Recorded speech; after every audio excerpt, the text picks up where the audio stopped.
Guys, andito na naman kami ni Parang Jeng guys. Magandang hapon sa inyo mga kalyabe.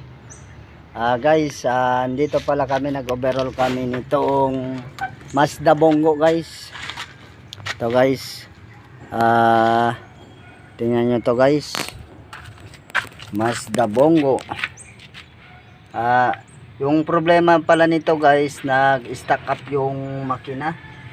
Kasi yung nangyari dito guys, pinasalom-salom ng driver yung sapa-sapa itong Mazda Bongo. Pinaagi niya sa sapa-sapa guys. Kaya tingnan nyo guys, ito yung nangyari sa connecting rod.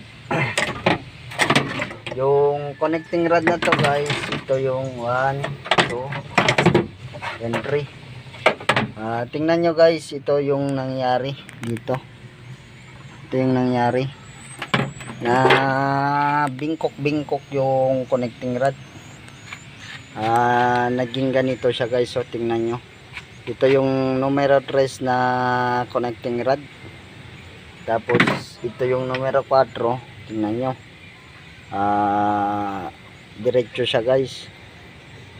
Kaya sa mga meron dyan, mga sasakyan, iwasan nyo talaga pag yung air cleaner nyo ay nasa ilalim ng gulong. Dito kasi banda yung kanya guys, yung air cleaner. Yung air cleaner nya sa baba. So yung nangyari, pinasalom-salom ng driver hanggang dito yung tubig. So ito yung nangyari, pinasalom niya. So humigop ng tubig, hinigop doon sa intake manifold. Andun yung air cleaner niya, yung air ducting niya guys, doon. Tapos andun banda sa baba yung air cleaner. Ganito lang kataas yung air cleaner guys, tapos yung tubig hanggang dito.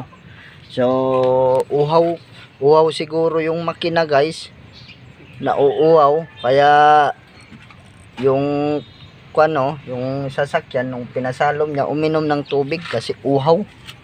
Parang kalabaw ba, nauuhaw din sa init ng araw. So ito yung nangyari guys.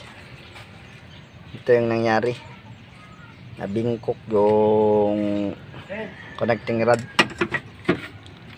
Andun para guys si Parang Jeng. Dito kami sa aming Rolls Royce guys. Rolls Royce service, magandang service to guys. Pwede to pang